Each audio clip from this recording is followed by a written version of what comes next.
Welcome to Now for Someone Completely Interesting. I'm your host, Ben Poulin. When opportunity knocks, it's best to answer. I received a text from my guests asking if they could use any of my Poulin Radio subject matter relating to the Second Chance Trail Ride to promote the annual ride. I replied, of course you can. And then I thought, well, why not invite her on my show? This is another first, as I'm now hosting a third guest from the same immediate family. So 2 years ago, I met her dad, Morris Irvine, a double lung transplant recipient who co-founded the Second Chance Trail Ride. And last year, her mom, Faye, shared her experience. And I always feel that even if 10 people go through the same event, you can get 10 very different perspectives. So I'm pleased to welcome Morris and Faye's daughter, Arla Pirtle. Thanks so much for joining me and inviting us out to your really beautiful place out here just outside of Morinville, Alberta. And what we call this is your loft, my hayloft. Your hayloft. Literally, there's a pile of hay behind me. Yeah. So the girls' cave. That's awesome. So yeah, definitely want to talk about Second Chance Trail Ride. Now we're pre-recording when this episode airs. It's the day after that this year's annual event takes place, but there's so much more involved with that.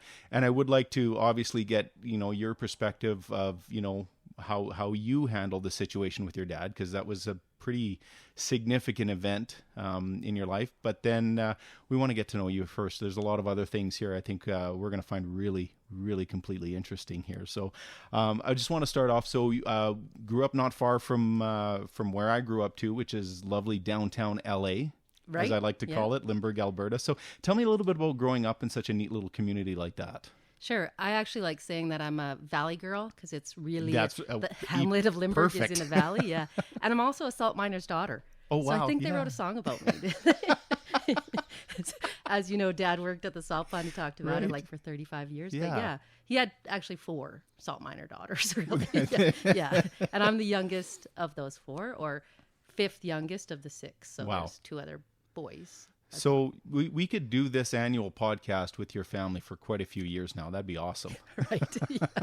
Yeah, you could. I think I'm closest in age to your brother. He's still a few years older than me, but I'm sure the chuck wagon stories would be nice too, right? Yeah, so, yeah.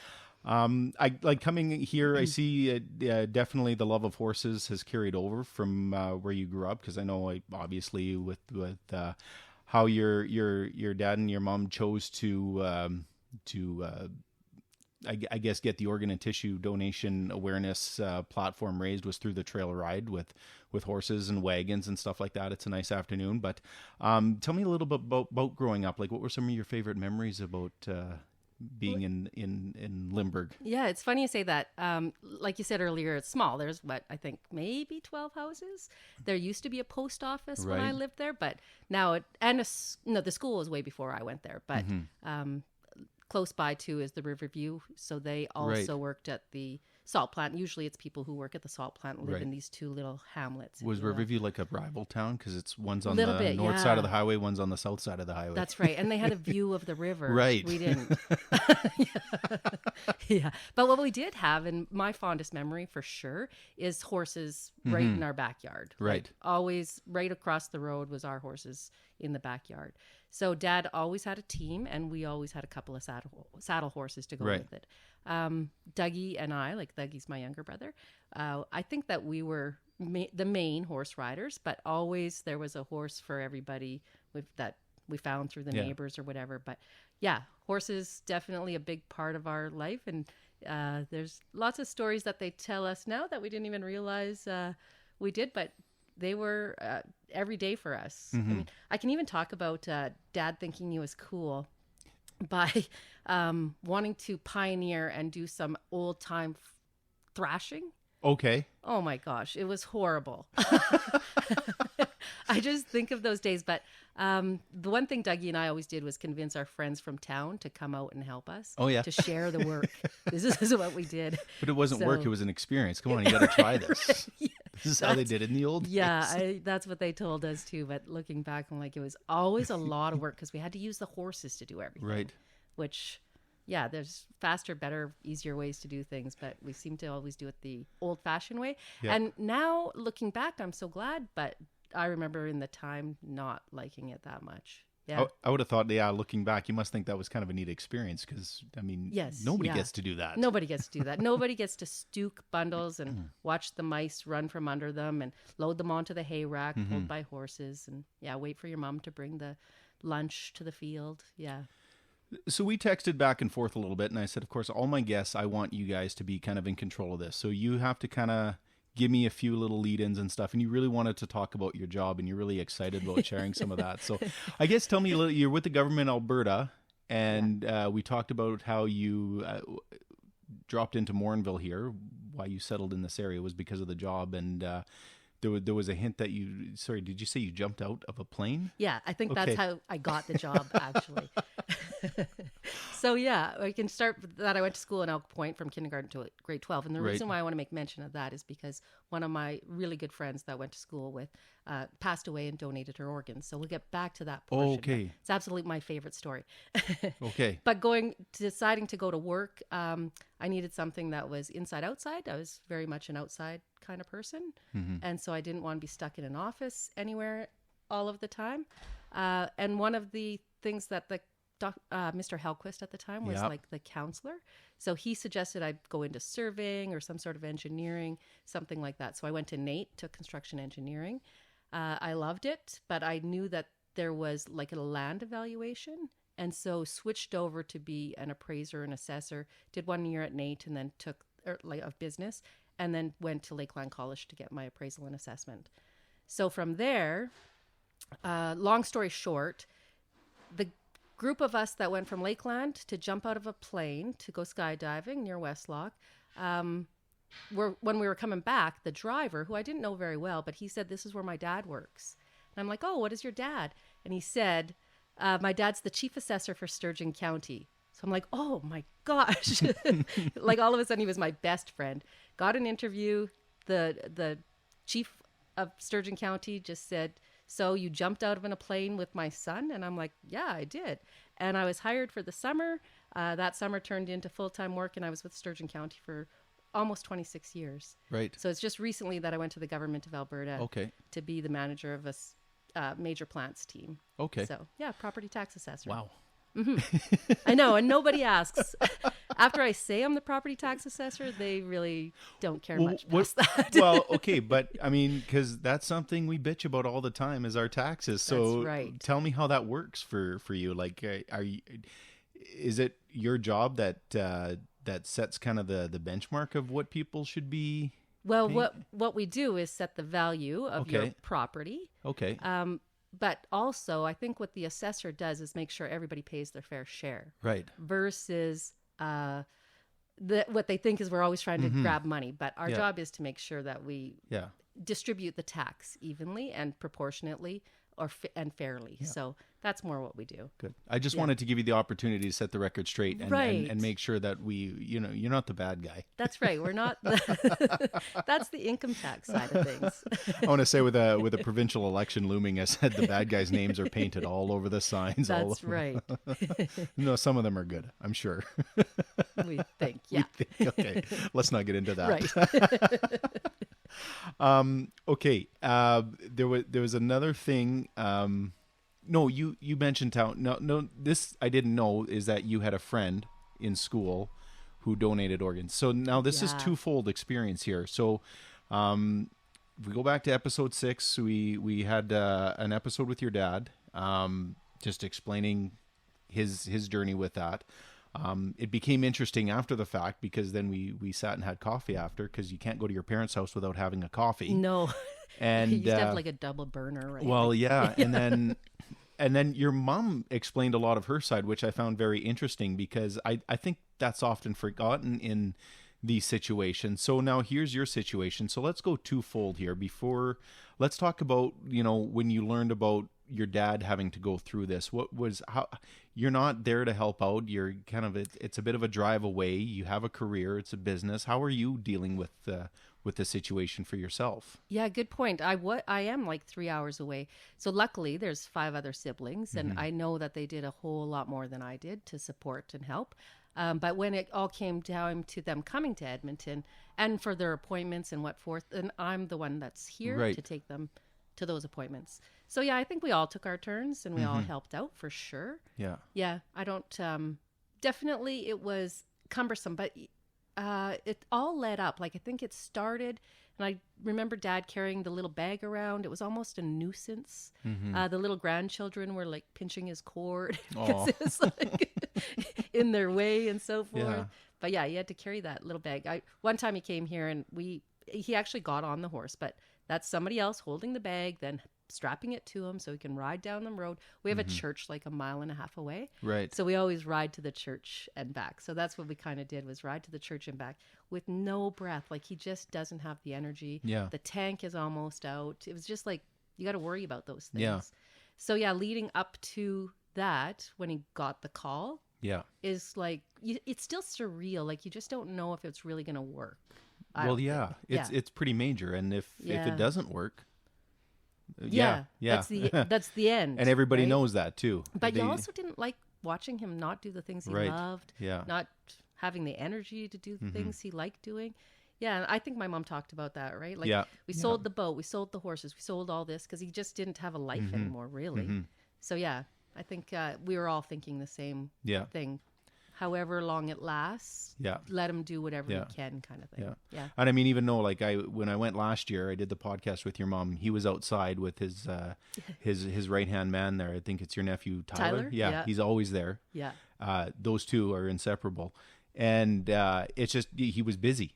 He didn't have time to sit, and he did his podcast, and that's it. He didn't have time to sit. So it's great to see that this is what, over 10 years later, 12 years? We're on 12 years. 12 years now. 12 years. He had his 12th lungversary in March. Yeah. Wow. Yeah. So obviously it worked out for the best. Now, I know he talked a little bit about it, your mom did, and you guys don't really know much about who the donor was. But what's your take on that? Like... So it's interesting because that's exactly what I want to talk about a little bit as my favorite story. Right. Because knowing who you get the gift from is like so, the gratitude from them is so overwhelming that they need to thank them or their family or whatever. So, Dad doesn't have that opportunity to tell them thank you, really. I mean, they got the letter. We know that he was in the military at some point and he served for us and he liked fishing and outdoors, but that's all we really know. Right. And is it enough? I'm not too sure for him. I think he really wanted to know, but with that, he just passes on his message, right? Yeah. But what I guess what I want to say is that we talk about a friend of mine from high school, and when we were 22, so we had close to the same birthday. Okay. So her birthday was 2 days before mine. We were probably like kindergarten to grade 12. We both went to Elk Point. Probably in grade 5, I became really close to her. She's got way better friends than I was to her, but she was the type of girl that everybody liked her. Everybody knew her. She was our class president. She's just that kind and that, I want to say outgoing. Like just everybody wanted to be around her. She was a very positive soul. So then we go off to college, and I thought that it was during my college days, but it was actually when we graduated. So we were 22. So it was just, I believe, a day before her birthday. She was killed in a car accident from a drunk driver, which is pretty tough. So at that time, a 14-year-old girl received her heart. And we knew this because her mom, this girl, so the girl's name is Christy. That way it'll be easier. Okay. Her mom was very much an advocate of putting Christy on the list, not only in Alberta, but all over Canada, all over the States, because she was in need of a new heart. Right. And yeah, she met Shania Twain. She met a whole bunch of celebrities. I think Reba McEntire. A whole bunch of interesting people while she was searching for a heart. Right. And it just so happened that my friend Dawn gave her her heart. So good story, but you don't know Christy at this time. Well, when Dad got his lungs, he wanted to participate. Like, so funny, when Dad was in rehab, he's 60 years old at this time. You kids should exercise. Like, oh, okay, thanks, Dad. I know, right? We're like, we do. He doesn't know he's exercising. He's always just been like a little bit of a goer doer.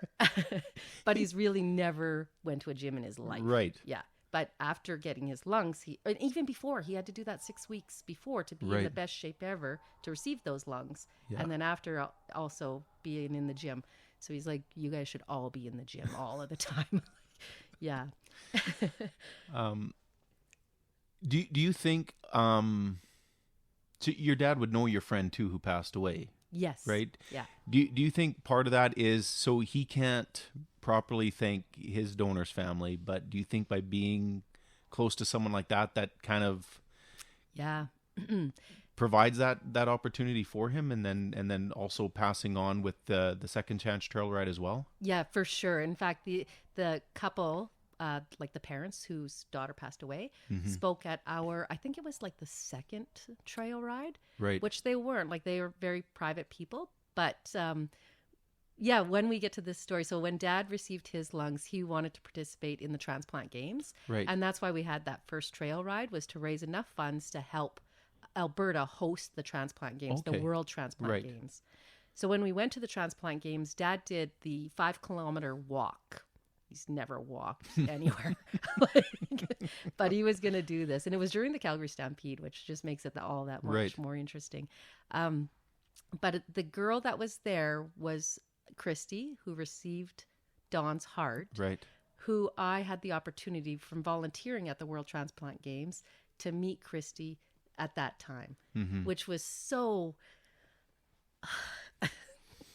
yeah. It's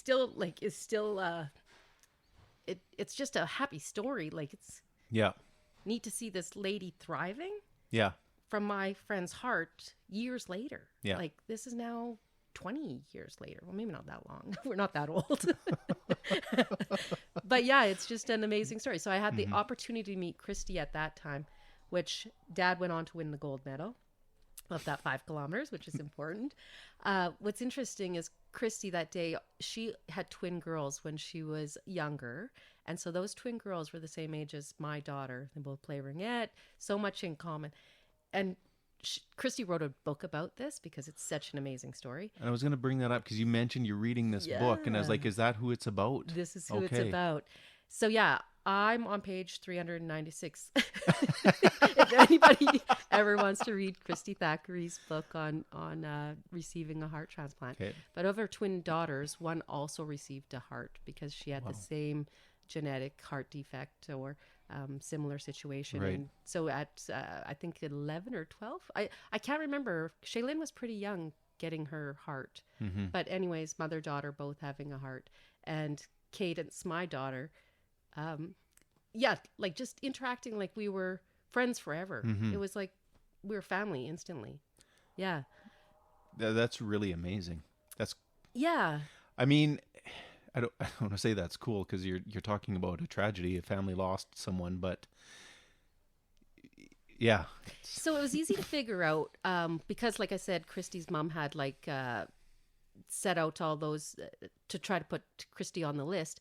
So when Don's family, they kind of figured out who got her heart. It wasn't hard to figure it out.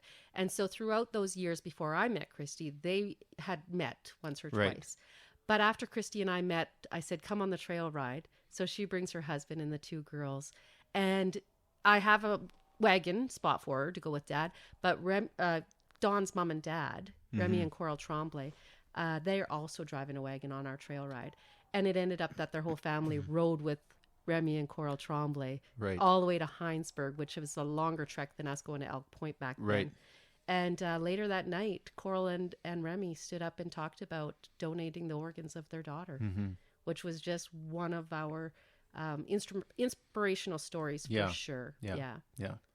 No, and it's kind of cool that both those families had that opportunity to know each other. And I think it's you can tell when your dad talks about it, it's something that weighs on him that he can't get that same thing. But I mean, people grieve in their own way too, right? So you can't it's still understandable that that's right. But I think though, with the trail ride and what he does, and as far as bringing awareness, because Now, like, because we're talking about timing and everything like that. So the trail ride is happening here the day before this podcast airs, but it's an annual event. So it's an ongoing thing. This isn't a one and done thing. And it's not just the trail ride anymore. Like Second Chance Trail Ride is more of an organization than event in itself too, right? We were at the St. Paul Regimental RCMP Ball, where the Second Chance Trail Ride was a benefactor of a lot of the fundraising that was going on there. There's golf tournaments. There's all kinds of ways for people to participate and continue to support this. Yeah, for sure. Yeah, the Regimental Ball was like amazing, and that was in memory of our co-founder Tom Matthews, for sure. Yeah. Which I just want to add that he was definitely one of my mentors through all of this. Harvey Nelson was the other co-founder, right? Which he grew up in Heinsberg, but then had lived closer here. So Harvey and I would drive out to the meetings all the time. So I spent some Sundays 6 hours with Harvey in his vehicle, listening to he'd just talk about life and his experiences, and the stories that these guys have are just amazing, and the things that they've gone through and why they did the things they did, and how grateful they are, because they just they know they took life for granted. And then after this occurs to them, after they receive the gift of life, their gratitude is gigantic. So Tom, Harvey, and Dad did this conference. They were the guest speakers at a conference of the Alberta Registries Association, which I was their moderator, I want to say. And it was just before Danny Hooper. Oh, jeez. It was very good. And they actually, like, the audience came to Dad and Tom and Harvey afterwards and said their stories are just amazing. And the gratitude that they're showing is what everybody needs to know, that when you sign that donor card, you're giving it to somebody that really, really wants it, that really wants an extension to their life, that have a reason to live. Yeah. There was a couple things I want to bring. Okay, number one, I do want to. You talk about the book, and I know we want to find out what page you're on too. But I think it's a good lead in. Like, we should promote this book, because I think that's important as well. What's it called again? Sorry. I'm gonna have to look it up, but it's by Christy Thackeray. So we'll put it in our episode notes and everything. So, but the trail ride itself. So you obviously you've been quite involved with it. You've gone to meetings, and I'm just assuming you're participating in the event every year as well, because I mean, the horses are everywhere, so you must be always looking for just any excuse to. Yeah, I just want to say so quarterly I drive out to Elk Point for the meetings to be part of them, for sure. As secretary of the society, it's nonstop minutes and agendas and sending messages back and forth. But I don't want to miss out. So I find it difficult to organize the event and participate. But I kind of, right from day one, have set my boundaries that I'm riding that day, and I'm not missing out on the riding portion. Good. Whereas a lot of the people are working behind the scenes, making sure everything's set up prior to and after. And big thanks to them so that I can actually enjoy the ride, because that's what is the most important part to me, for sure. Yeah, that's a tough balance when you have these passions for both, really, but you need to. Yeah, and it's the same with our golf tournament. So as you mentioned that we started this golf tournament, this year's our 5th year. Oh, wow. Yeah, and we started and we brought it closer to here because I found that actually it was my uncle and aunt, so my mom's brother, who wanted to start something up. They're avid curlers, avid golfers, and really wanted to also participate. And because they live close to me, we set it up here instead of out in Elk Point, St. Paul.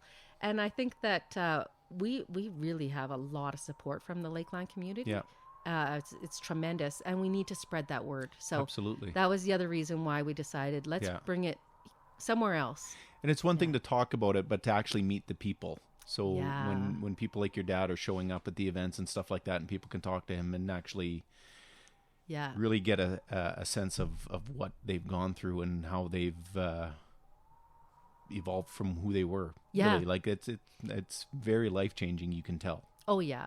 Very life-changing for every one of them that I speak to. I just got a text the other day that said a friend of mine was speaking to one of your founders of your society. They just received a double lung transplant, but talked to them prior to going for the transplant, and are so grateful and thankful. So it's amazing to hear some of those stories, right? Yeah. Well, it's almost reassuring that like there's a lot of good success stories with it and stuff like that. But I also think it's important though to share in the that someone's gain was someone else's loss too. Yes. Right? It's Yeah, and that's, I think, the very tough part about the whole situation. But, the family that have had to donate their loved ones' organs, I think after all these years, we hear the story that they're somewhat grateful for that. Yeah. That they see somebody else living on. And I can attest to Coral and Remy Tremblay listening to Christy's heart or Dawn's heart in that matter, and how much it makes them feel like really, really good that they help somebody live on. Yeah. Yeah. So, no, that's important too. Yeah. Let's lighten the mood a little bit. Yeah. You want to talk about the Oilers playing tonight? Well, we got a puck drop to worry about here too. So, but one of the interesting thing you mentioned, you got my attention with this one is, you don't mind if we divulge the age? Oh yeah. Okay. No, I'm proud of it. And actually it Good. makes me think about how many years Christy has been living with Dawn's heart. Yeah. Really. No, Yeah. so you turned 50 this year. Yeah. And you had a great way or a great idea to celebrate your 50th year. Yeah, I think that at this age and stage of life, I can make some big decisions and how I want to celebrate. And yeah, I think the world has gotten a little materialistic, and experiences are way more important. Yeah. So you're doing 50 pubs this year. That's right. 50. I should have did it last year. I went to Norway and Ireland. Okay. Went to a pub every night, and I kind of think that set the stage. Right, right. But there's some great places, even just in our area here, within a couple-hour drive here or there. But actually, the funny thing was, is you said we're how many months into the year, and you're already halfway through your pub crawl. Yeah, I'm at 26. Good pubs. for you. What's your criteria for the pubs, or is it just something catches your eye or your fancy, or? So this is the thing, and we talked about bonus pubs because I'm halfway through. I'm like, so at first I was like, there is no way I have to go to almost one pub a week, and I'm not. I work full time. Yeah. I've got a farm to run, so it's not like I hang out at a pub all the time. And the criteria is you can't go to the same pub twice. Perfect. Yeah. So although I go to Coach's in Morinville quite often and meet everybody, I can only count that once. Right. Yeah. So now they're getting in, like I've got a little Facebook page that we count our pubs.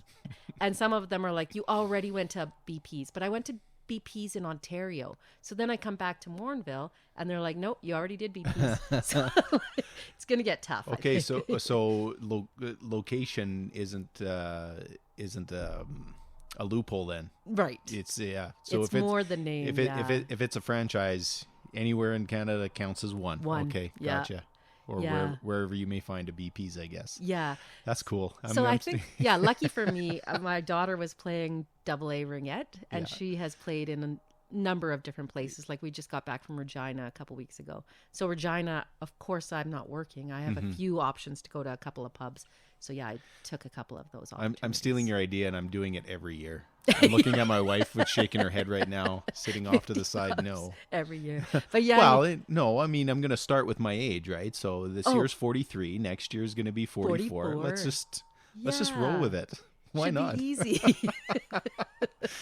When you think about all the breweries that are coming up, I would consider those a pub. Like you have to go in, try their flight. Well, I was going to say I'm going to start because when we're done here, I'm going to whip through Morinville really quickly and check out the Coaches. Well, no, there's the Sturgeon Brewing. Oh, yeah. Yeah. Good idea. So that is good beer. I wish they would become a sponsor at our golf. And I've drank so many beer on this podcast. I'm hoping one brewery, maybe one in particular, might take. I like it. That's not a hint, Colin. Right. Sorry. This has been a pleasure. I don't know if we actually ever formally met, but I'm very glad that you texted me. And I actually want to thank Dwayne Vogel. Right. Had actually asked me. He said, "Hey Ben, the Second Chance Trail Ride's coming up. Have you ever interviewed Morris?" And I was like, "Dude, episode 6." And then you had texted me maybe an hour later after I had texted with him, and I thought, great, because he must obviously mention to you that we were going to share social media. Yeah, I like how and all Dwayne that. told me that Dad was episode 6 and your mom was episode 32. And I'm like, I know. I listen to Ben all the time. It's one of my favorite podcasts. Oh, good. Yeah. Dwayne. But that guy is interesting, by the way. For sure. That was, yeah. So is this where we're going? Because the last question's coming, right? Yeah. Okay, so you're here as someone completely interesting and very entertaining at that as well. Who would you recommend for this podcast? Ben, I run into a lot of interesting people. I want you to interview the guy I met. I knocked on the door to do his property tax, and I just thought he was my brother, but I asked Dad, like, is there any chance you have any other kids? And he said no. So that apparently he's not my brother. Okay. Everybody's got a doppelganger. I read somewhere there's at least 6 people on the planet that look just like you or identical. Yeah. Anyways, okay. So not that guy, but I do think that because he's really not my brother. You could interview one of my brothers. They're both very interesting. Yeah. But a lady that's waiting for a kidney, I think would be very interesting. It's such a high and low roller coaster life. She thought she had somebody lined up. I know. And then it turns out something happened. Now she's actually a committee member of our golf. Okay. So she's doing that with us. So yeah, she's still waiting. And not a kidney, sorry, a liver. Right. A liver. Okay. Yeah. And I've seen Carrie, like our daughters played ringette together. Ill. And then perfectly fine, but the roller coaster is just not fair, really. Mm-hmm. But she works full time. She continues. She's raising her kids. She's all over the place, and she's helping us with the golf tournament. I find her very interesting. Perfect. Can't wait to hear stories from her all the time. Okay. Yeah. All right. Thank you so much. My guest again here is, I always want to say Arla Irvine, but Arla Pirtle. Thank you so much. If you've enjoyed this episode, please make sure you like and subscribe through your favorite podcast provider. You can find us by searching Poolin Radio or Now for Someone Completely Interesting. And once again, thank you so much. This has been a real pleasure. I really enjoyed this. Arla Pirtle, thank you so much. Thanks, Ben.